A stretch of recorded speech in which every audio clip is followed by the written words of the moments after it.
you just have blinkers, like that you like it or not, by nature, you just think that there's only one way of doing things.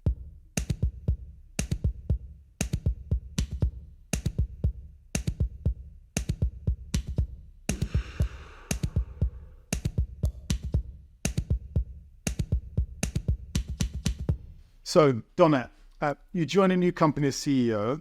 Where do you start? What are the first things you do?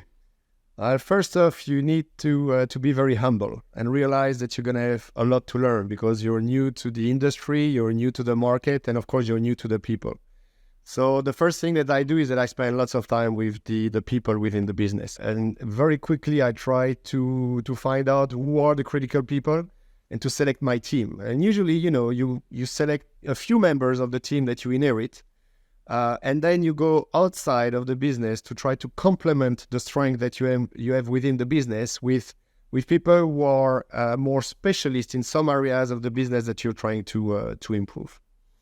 Once I've done that, then it's very important that you develop a lofty vision. I think everybody wants to have a goal, a meaning, and it's very important that everybody has a North Star so that we all row in the same direction. Because, if we all row in a different direction, the boat is not moving very fast. So for me, it's very important that we all know what we're going after. And lastly, I think as in every team, it's the same for sports, it's the same for art, you need to define a few principles so that everybody adhere to those principles and we all recognize the way that we want to work within the business. Now, you can tell me it's a lot within 100 days, which is a lot. And by the way, you will make, and I've made many mistakes, but I prefer to go fast, to give direction to the people than just to be, a little bit too slow and let people go wander everywhere, which then has usually a negative impact on the business and on the people. So how would you describe your ethos, your style, or ways of working as a business leader? I think that having worked in multiple countries and multiple industries have basically opened up my eyes. Because, all of us, that we like it or not, if you've stayed in the same place and if you've always worked with the same people in the same way, same environment, you just have blinkers. Like that you like it or not, by nature, you just think that there's only one way of doing things. Yeah. By discovering new cultures, new people, new ways of doing things every time you learn. And I'm a very curious person. The one thing I've learned is that there are many, many smarter people than me around the world who can do many, many things better than me. And so basically, I try to keep that openness, that curiosity, try to listen as much as possible, especially in the beginning, to the people who know the business, who know the company, who know the ethos of the company, to then try to bring something that's even stronger, faster, and better, but by always respecting everybody's opinion. I think it's very, very important. And then, just thinking back, can you think about a particular experience or lesson from your career that really laid the foundation for who you are as a leader and the success that you've seen over the course of your career?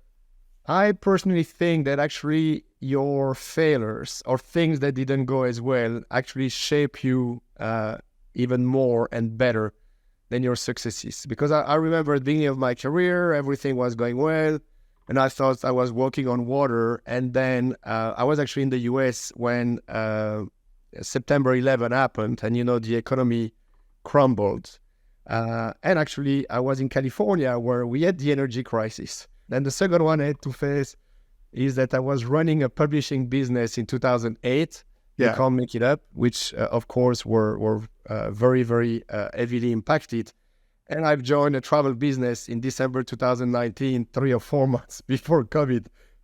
Those three experiences have shaped me enormously. And you know what you guys say, what does not kill you makes you even stronger. And I just think that I've learned a lot about also human nature and how people react in those very difficult moments.